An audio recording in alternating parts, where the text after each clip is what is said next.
साहब बम्बई के रहने वाले हैं और थिएटर की दुनिया के बेताज बादशाह कहलाते हैं। औरंगाबाद आकर इन्होंने आज हमारे बच्चों को की रहनुमाई की है। न सिर्फ बच्चों की रहनुमाई की है बल्कि हमारे असातिज़ा की रहनुमाई की है।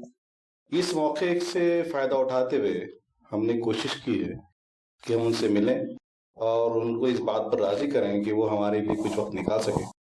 तो हमारे लिए उन्होंने वक्त निकाला है। हम बड़े मशहूर है जी भाई कि आपने हमको वक्त दिया। हमारी बस में आपका इस्तेमाल है। मेरे कुछ सवाल है जो आमतौर पर ड्रामा के ताल्लुक से जो लोग नहीं करते।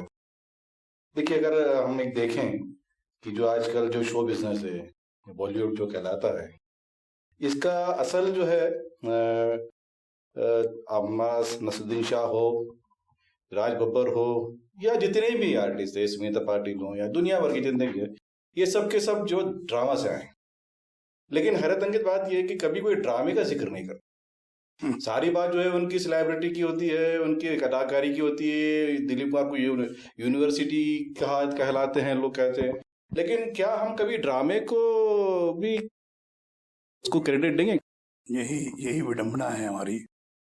और कमाल की बात यह है कि ये जो लोग चले गए हैं ये कभी जिक्र भी नहीं करते और ये कभी आना भी नहीं चाहते।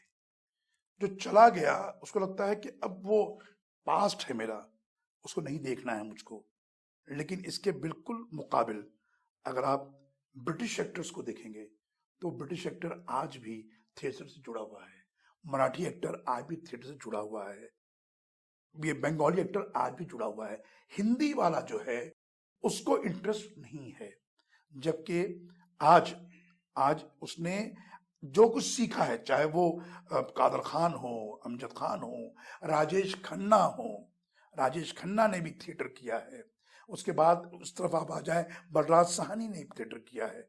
आप देखें तो एक लिस्ट है थिएटर करने वालों की, लेकिन इसमें चंद लोगों को छोड़कर बाकी किसी ने थिएटर का रुख नहीं किया। हाँ, जब उनको लगा कि अब दुकान हमारी नहीं चलेगी फिल्म के अंदर, तो वो टेलीविजन पे आए, और जब टेलीविजन पे भी नहीं चले तो फिर से थिएटर शुरू कर दिया। तो थिएटर को आप लास्ट ऑप्शन मत कहिए और मत कीजिए। थिएटर लास्ट ऑप्शन नहीं है, थिएटर फर्स्ट ऑप्शन है। आप फिल्म कीजिए, टीवी कीजिए, लेकिन थिएटर से जो मोहब्बत है वो आप कायम रखिए। आप ये सोचिए कि अगर सपोज मैं आपसे कहूं कि इरफान खान जो थिएटर का एक्टर है, कल इरफान खान ड्रामा करेगा तो कितना वो इंप्रेस करेगा उन लोगों को जो थिएटर कर रहे हैं, जो इरफान को अपना आइडियल मानते हैं। वो भी कहेंगे कि हाँ यार, इरफान थिएटर कर रहा है, हमें भी। इरफान बिजी होकर थिएटर करेगा, उसकी कदर की जाएगी। इरफान रिटायर्ड होकर थिएटर करेगा, उसकी कदर नहीं की जाएगी। तो जो लोग रिटायर्ड हो जाते हैं, जिनको कहीं काम नहीं मिलता और वो थिएटर करते हैं, तो उनकी इज्जत नहीं होती। पीक पीरियड में आप हैं, आप एकदम आसमान की बुलंदियों को छू रहे हैं। कादर खान आसमान की बुलंदियों को छू रहे थे या अमजद खान छू रहे थे। अगर वो तब थिएटर करते तो ज्यादा नाम होता, ज्यादा कद्र होती, लोग उनकी इज्जत करते। लेकिन इन लोगों ने, आई एम सॉरी टू से, मतलब मुझे नहीं कहना चाहिए, लेकिन फिर भी चूंकि क्वेश्चन आपका बहुत ही जलता हुआ क्वेश्चन है, इसका जवाब भी दिया जाना चाहिए। ये सवाल बार बार लोग पूछते हैं और लोग इस सवाल से भाग जाते हैं, जवाब देते नहीं है। लेकिन मैं जवाब दे रहा हूं कि जितने भी कलाकार, जितने भी अदाकार जो थिएटर से फिल्मों में गए हैं, टेलीविजन पे गए हैं, इवन मेरे जो कुछ एक्टर्स हैं, जैसे नकुल मेहता बहुत जबरदस्त एक्टर टीवी में काम कर रहा है। नकुल को मैं कहता हूं थिएटर कर, अरे सर वक्त नहीं है। वो अली असगर थिएटर कर, जो दादिया कैरेक्टर करता है उसके यहाँ, कपिल शर्मा के यहाँ, सर मेरे पास वक्त नहीं है, सर मैं करूंगा सर, आज नहीं कल, परसों नरसों। ये वो नीतू चंद्रा फिल्मों में काम करती है। मतलब इनको थिएटर से लगता है कि नहीं, अब थिएटर नहीं करना चाहिए, थिएटर स्टेपिंग स्टोन था, हम चढ़ गए, अब थिएटर नहीं करना चाहिए। तो मैं ऐसे तमाम लोगों से जो थिएटर से फिल्मों में गए हैं, आपके चैनल के माध्यम से ये गुजारिश करता हूं, रिक्वेस्ट करता हूं कि थिएटर आपकी अपनी वो जगह है, मादिर इल्मी है, जहां से आपने तालीम हासिल की है। तो मादिर इल्मी को इंसान नहीं भूलता। आपकी माँ है थिएटर, तो क्या एक बेटा अपनी माँ को भूल सकता है? तो थिएटर को आप कैसे भूल जाते हैं और कैसे भूल रहे हैं? अगर आप अब तक भूले थे तो प्लीज लौट आइए, आपकी माँ आपको बुला रही है। हाँ, तो हम जब तो पुराने तौर पे दर्जा डालते हैं तो फला थिएटर में फला फिल्म चल रही है, और तीन खेल हम अक्सर देखते थे, पढ़ते थे, अब तो अलग शोज लोग कहते हैं। तो खेल भी ड्रामे को कहते हैं जी। और थिएटर भी ड्रामा होता है। तो खेल भी आपने ड्रामा से लिया और थिएटर भी आपने ड्रामा से लेकर फिल्म से सेलुलॉइड पर आ गए। तो इस बारे में आप ये जो गैप पैदा हुआ है थिएटर और खेल जो हमारा था, जो कब उधर चला गया और लोग उसको पसंद नहीं करते लेकिन इस्तेमाल बराबर करते हैं, क्या कहेंगे आप इस बारे में? मैं आपको बता दूं कि चूंकि मेरा मकान जो है, पुराना मकान, वो मुंबई साउथ में है। मुंबई साउथ वो जगह है जहां पर बहुत एक जमाने में अदब का गहवारा था। वो वहां पर कैफी आजमी भी आते थे, मंटू भी थे, इसमें चुगताई भी थी। दुनिया जहां के उस जमाने की जो कहकशां थी उर्दू की, वो वहीं पर थी। वहां पर प्ले हाउस एक जगह है जहां पर 6 और 7 थिएटर एक साथ हैं। Royal theatre, Nishad theatre, Taj theatre, Alfred theatre, silver theatre, Daulat theatre, new Roshan, ऐसे 7 थिएटर्स हैं। और वो 7 थिएटर्स में उस जमाने में जब फिल्में नहीं आई थी तो ड्रामे चलते थे और 3-3 शोज होते थे और एक नाटक जो था वो 4-4 घंटे का होता था और एक नाटक में 25-25 गाने होते थे। और जितने भी एक्टर होते थे वो कंपनी से एग्रीमेंट होता था उनका। वो महीनों काम कर रहे हैं, महीनों वहीं पर खाना पकता था, वहीं खाना खाते थे, वहीं पर परफॉर्मेंस होता था, वहीं सो जाते थे। इसलिए उस इलाके का नाम हो गया प्ले हाउस, ड्रामा करने की जगह, हाउस, घर। फिर जब सिनेमा आया तो सिनेमा ने आकर सबसे पहले जो अटैक किया वो थिएटर पे किया और धीरे धीरे वो सारे जो सिनेमा हाउस थे वो खत्म, थिएटर के जो ड्रामा थिएटर थे वो खत्म होते होते सिनेमा हाउस बन गए। और वहां पर चूंकि वो कल्चर था खेल का, तो वो खेल के कल्चर कभी गया नहीं। तब भी था आज का खेल रुस्तम सोहराब, आज का खेल नीली आंखें, तो वो खेल गया नहीं, तो वो खेल से सिनेमा में भी आ गया। इस तरीके से ड्रामा तो चला गया लेकिन खेल आज तक जिंदा। एक बात आपसे एक सवाल और उठता है कि जो नए आर्टिस्ट आते हैं तो उनको पहले ड्रामा करना चाहिए या डायरेक्ट सिर्फ? जो नए एक्टर आते हैं उनको सबसे पहले थिएटर ही करना चाहिए। मैं तो अपनी एकेडमी में स्टूडेंट से ये कहता हूं कि भाई आपको अगर लॉयर बनना था तो कै साल आपने लगाए, आपको इंजीनियर बनना था तो कैसा लगाया आपने, डॉक्टर बनना था कैसा लगाया आपने, आप वो तमाम प्रोफेशनल कोर्सेज के लिए तो आप 3 साल, 4 साल, 5 साल, 7 साल मास्टरी भी कर लेते हैं और थिएटर के लिए 1 महीना और 2 महीना इसमें हो जाएगा। अरे जब आपने ABCD पढ़नी सीखी थी तो कितने महीने में सीखा था आपने? क्या आप 3 साल में ABCD बोल पाते थे? मां मार मार के मां ने आपको सिखाया था। तो आप एक्टिंग की ABCD 1 महीने में, 2 महीने में, 3 महीने में कैसे सीख सकते हैं? जिस तरह कमर्शियल कोर्सेस अपनी अहमियत रखते हैं, अपना मुकाम रखते हैं, उसी तरह एक्टिंग भी अपना एक मुकाम रखती है। उसको आप एवं मत दीजिए। मुझे लगता है कि एक इंजीनियर के लिए नौकरी मिलना आसान है, एक डॉक्टर के लिए अपना डिस्पेंसरी खोलना आसान है, लेकिन एक एक्टर के लिए काम मिलना बहुत मुश्किल है। एक्टर 20 हजार एक्टर आज घूम रहे हैं मुंबई में, उनके पास काम नहीं है। उनके पास सर्टिफिकेट है NSD की, NSD के सर्टिफिकेट दिखाते हैं, वो दिखाते हैं भाई हम अनुपम खेर के यहां से आए हैं, हम फला के यहां से आए हैं, लेकिन सर्टिफिकेट पर काम नहीं मिलता। ये इंडस्ट्री एक वाहिद इंडस्ट्री है जहां सर्टिफिकेट मैटर नहीं करता। ये इंडस्ट्री में आपका टैलेंट मैटर करता है, आपका लक मैटर करता है।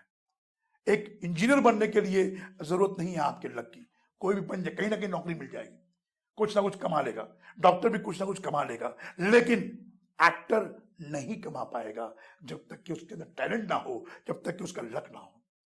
तो आप एक्टिंग को ऐਵੇਂ ही मत समझिए। एक्टिंग उतनी ही मुश्किल है जितनी जितनी मुश्किल दूसरे कोई कोर्सेस आपको करना होता है।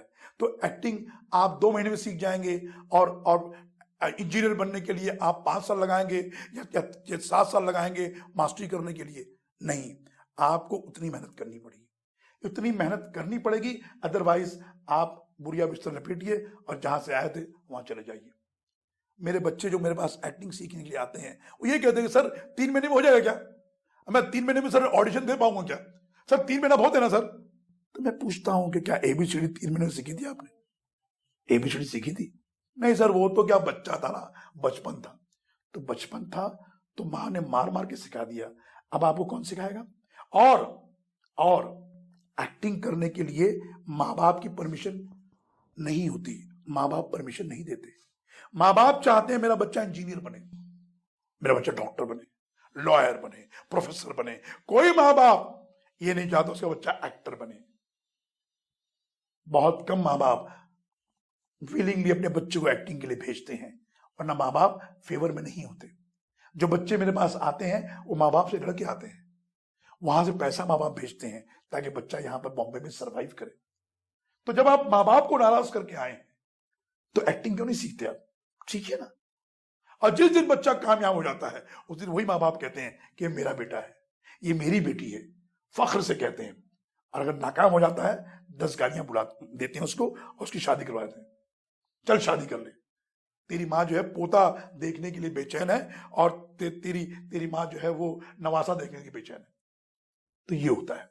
तो एक्टिंग को इतना आसान मत समझिए, एक्टिंग बहुत मुश्किल काम है। मैंने कहीं पढ़ा था, किसी बहुत बड़े एक्टर ने कहा कि उससे पूछा गया कि एक्टिंग के लिए क्या जरूरी है, तो उसने कहा कि बेशक टैलेंट तो जरूरी है, लेकिन उसके बाद luck luck luck and only luck. एक सवाल ये उठा है कि एक्टिंग की जहाँ तक बात की जाती है, मेरे पास भी हम लोग जो हमारी जो कंपनी छोटी सी है, तो मेरे से दिन में 2-3 फोन ऐसे होते हैं, सर हम आपकी फिल्म में काम करना चाहते हैं।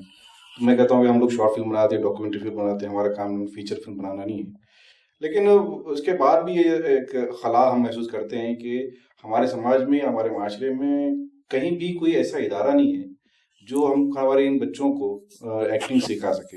हमारे पास एक, जैसा आप अभी डॉक्टर अम्बेडकर मराठवाड़ा यूनिवर्सिटी के ड्रामा डिपार्टमेंट गए थे, तो आप देखेंगे कि वो ड्रामा डिपार्टमेंट जो है ग्लैमर की जगह है, जहाँ से वर्षा उस गाँव भी गई है फिल्मों के अंदर, मगर वहां पर बदतरीन हालात से गुजर रहा है। वहां पर जो पहले बुरहानपुरकर साहब थे वो सोते रहते थे, कभी आते नहीं थे। तो जब गवर्नमेंट की तरफ से या यूनिवर्सिटी की तरफ से जब जो इदारे चलते हैं उनका अगर हाल ये है, तो ये जो नई नस्ल जो चाहती है एक्टिंग में नाम करना चाहती है, ये बेचारी क्या करे? मैं नई नस्ल को ये मशवरा दूंगा कि आप अपना वक्त यहाँ वहाँ बर्बाद ना करें। आपको मुंबई में अपना फ्यूचर ढूंढना है तो मुंबई आए, कोई अच्छे थिएटर ग्रुप के साथ जुड़ जाएं और मुस्तकिल नाटक करते रहें। जो पैसा आप कहीं इंस्टीट्यूट में खर्च करेंगे, और इंस्टीट्यूट जो है वो लाखों रुपए चार्ज करते हैं, तो आप वो पैसा मुंबई लेके आए, अच्छे थिएटर ग्रुप के साथ काम करें, 3-4 साल मेहनत करें। यकीनी तौर पे 3-4 साल में कोई ना कोई अच्छा रिजल्ट जरूर आएगा। आपको ऑडिशन मुंबई में देना है, आपको सीरियल में काम मुंबई में करना है, आपको फिल्म में काम मुंबई में करना है, तो आप यहाँ वहां क्यों भटक रहे हैं? अगर मेरा पैसा यहाँ पे गिरा है तो मैं यहीं ढूंढूंगा, वहां तो नहीं ढूंढूंगा। तो मैं ये देखूं कि मेरी रोजी रोटी यहां पर है तो मैं वहां क्या कर रहा हूं। तो मैं यहीं पर जितने भी ऑड हालात क्यों ना हो, बुरे से बुरे हालात क्यों ना हो, बद से बदतर हालात क्यों ना हो, मैं वहीं पर अपना काम ढूंढूंगा। तो जो लोग भटके हुए हैं, अलग अलग शहरों में और अलग अलग इदारों में जा रहे हैं, मैं उनसे यही कहूंगा कि आप आकर मुंबई में रेगुलर थिएटर कीजिए। उनको ये दो कौन देगा उनको अपने इंस्टीट्यूट में अपनी? मुंबई में ऐसे बहुत सारे इंस्टीट्यूट, हम ही हैं। हम मुंबई में रेगुलर वर्कशॉप कंडक्ट करते हैं, 1 महीने का, 3 महीने का, 6 महीने का, 1 साल का हमारे वर्कशॉप में। और हम पाबंदी के साथ करते हैं और डेडिकेशन के साथ करते हैं, शिद्दत के साथ करते हैं। हम, जैसे मैंने आज कोट किया कहीं अपने वर्कशॉप में कि मुंशी प्रेमचंद ने जो लिखा कि मैं उस दिन रोटी नहीं खाता जिस दिन मैं कुछ नहीं लिखता, उस दिन की रोटी मुझ पर हराम है। तो मैं ये कहता हूं, मैं उस दिन रोटी नहीं खाता जिस दिन मैं अपनी अपनी रिहर्सल नहीं करता, अपनी क्लास कंडक्ट नहीं करता। मैं 365 डेज अपनी क्लास कंडक्ट करता हूं। मैं ईद, दशहरा, दिवाली, न्यू ईयर पे अपनी क्लास कंडक्ट करता हूं। मेरे यहाँ कोई 365 डेज मेरे यहाँ क्लास चलती है। मैं अपने बच्चों से कहता हूं कि तुम यहां पर अपनी खुशी के लिए आए हो, तो अपनी खुशी में छुट्टी काहेगी? छुट्टी तो तब होती है जब आपको बर्डन लगे कि यार बर्डन है, यार नौकरी बर्डन है, 10 to 5 बर्डन है, वी वांट हॉलीडे यार, तो यार एक काम करो, शनिवार रविवार हॉलीडे। ये बर्डन नहीं है, ये तो आपका शौक है, ये तो आपका इंटरेस्ट है। तो इंटरेस्ट में तो आपको 24 घंटे आना चाहिए। तो कभी कभी मैं क्लासेस कंडक्ट करता हूं 12-12 घंटे। मेरा बच्चा सुबह आता है मेरी क्लास में, सुबह 10 बजे जाता है रात के 10 बजे। उसका शौक है, मेरा शौक है, मैं भी काम करता हूं। तो मैं ये कहता हूं कि आप बजाय इसके कि यहां वहां भटकने के, हम जैसे इदारों से जुड़िए और हम पूरी कोशिश करेंगे कि जो आपका सपना है, जो आपकी ख्वाहिश है, जो आप चाह रहे हैं, उसको हम पूरा करें। और पूरा करने में कम से कम आपकी रहबरी करें, आपको रास्ता दिखाएं। इतना तो हम कर ही सकते हैं। कुछ बातें ऐसी भी होती है, जैसा कुछ नौजवान होते हैं या लड़कियां होती हैं जो अदाकारी सीखना चाहती हैं, लेकिन वो बॉम्बे जब जाते हैं तो प्रॉपर लोगों तक नहीं पहुंच पाते, या अगर पहुंचे भी तो उनके फीस का मसले आते हैं। तो अगर ऐसे जो बच्चे बिल्कुल नादार हैं, जो कुछ भी नहीं है, तो उनके लिए क्या सजेस्ट करेंगे? देखिए, मैं तो ये कहूंगा कि मुंबई एक कमर्शियल सिटी है और बहुत महंगा शहर है। आप ये सोच कर आए कि आपको एसएससी तक पढ़ने के लिए तो कोई फीस दे देगा, कोई आपको यूनिफॉर्म बना देगा, कोई आपको किताबें दे देगा, लेकिन एक्टिंग सीखने के लिए आपकी कोई मदद नहीं करेगा। कोई ये नहीं कहेगा कि तेरी फीस मैं भर देता हूं, कोई नहीं कहेगा। तो इतना तो आपको करना ही पड़ेगा। जैसे हम कुछ लोगों को हम स्पॉन्सर करते हैं हमारी क्लास में, कि हम उनको फीस चार्ज नहीं करते, हम दूसरे काम देखते हैं उनके कि वो हमारे क्राइटेरिया में बैठते हैं कि नहीं बैठते हैं। ऐसे हम हर साल 1-2 बच्चों को हम एनरोल करते हैं, हम उनसे फीस नहीं लेते और उस पर हम 10 पाबंदियां आयद करते हैं, ताकि वो इस बात का ख्याल रहे उसको कि भाई अगर मैंने फीस नहीं दिया है तो मुझे सारे काम करने हैं। तो हम इस तरह की मदद कर देते हैं। लेकिन हम अगर सबकी मदद करने जाएंगे तो हम अपना थिएटर कैसे रन करेंगे? हम हर महीने में 3 से 4 शोज करते हैं। मुंबई में एक थिएटर, मामूली थिएटर भी आप अगर हायर करने जाएं तो 15,000 से कम नहीं होता। तो कैसे आप मैनेज करेंगे? तो जो खर्च, जो फीस आती है, उस फीस से सारे काम किए जाते हैं। ये मेरा इसमें कहना था कि कोई बॉम्बे के अंदर कोई ऐसा, बॉम्बे में गवर्नमेंट की तरफ से कोई ऐसा इदारा है जहाँ पर बच्चे ऐसा कर सके? देखिए, जैसे आपके यहाँ ड्रामा डिपार्टमेंट है, वैसे मुंबई यूनिवर्सिटी में ड्रामा डिपार्टमेंट है। बस आप चाहें तो उसमें एनरोल कर लीजिए अपने आप को। ठीक। एक सवाल अब ये भी हो सकता है कि हम फिर वापस अपनी जाते बॉलीवुड की तरफ। ये बॉलीवुड के अंदर जो सितारे हैं, तो वो कौन कौन से सितारे ड्रामा से हैं, थिएटर से हैं? अब एट प्रेजेंट अगर आप देखेंगे तो मुझे लगता है कि इरफान खान थिएटर के हैं, शाहरुख खान थिएटर से हैं, नवाजुद्दीन सिद्दीकी थिएटर से आए हैं, और बाकी तो मेरा ख्याल है कि और कोई नजर नहीं आता। पुराने में तो सब गुजर गए, खत्म हो गए। नसीर साहब हैं जो कर रहे हैं थिएटर, नसीर साहब तो थिएटर कर रहे हैं आजकल। ओमपुरी साहब तो गुजर गए, वो थिएटर करते रहे थे। बाकी तो मतलब मुझे कोई नजर नहीं आता यहाँ पर जो थिएटर, जिन्होंने रिगरस थिएटर किया है। जैसे मैं कहूँ कि इरफान खान ने जबरदस्त थिएटर किया है, नसीर साहब आज भी कर रहे हैं, नवाज ने रिगरसली किया है, शाहरुख खान ने रिगरसली किया है। वैसे थिएटर करने वाले अब नजर नहीं आते। जैसे हमारे थिएटर से लोग निकलते हैं, 3 महीना कर लिया, 6 महीना कर लिया, तो मैं उनको नहीं मानता कि उन्होंने रिगरस थिएटर किया है। थिएटर करने का मतलब है कि आपने क्या 3 साल, 4 साल, 5 साल, 7 साल थिएटर को दिए हैं? वैसा कोई नहीं है। एक सवाल ये उठता है जहन में कि क्या कभी शकुंतला के दिन वापस आएंगे? शकुंतला के दिन तो वापस आएंगे, ये तो मैं नहीं कह सकती, कोई प्रेडिक्शन नहीं दे सकता, क्योंकि टेक्निक बहुत एडवांस हो गई है। हाँ, शकुंतला के दिन वापस आएंगे अगर उसको मॉडर्न टेक्निक में किया जाएगा तो डेफिनेटली आएंगे, ये कह सकते हैं। बहुत शुक्रिया मुझे भाई, आपने हमको वक्त दिया। बहुत बहुत शुक्रिया आपका, थैंक यू।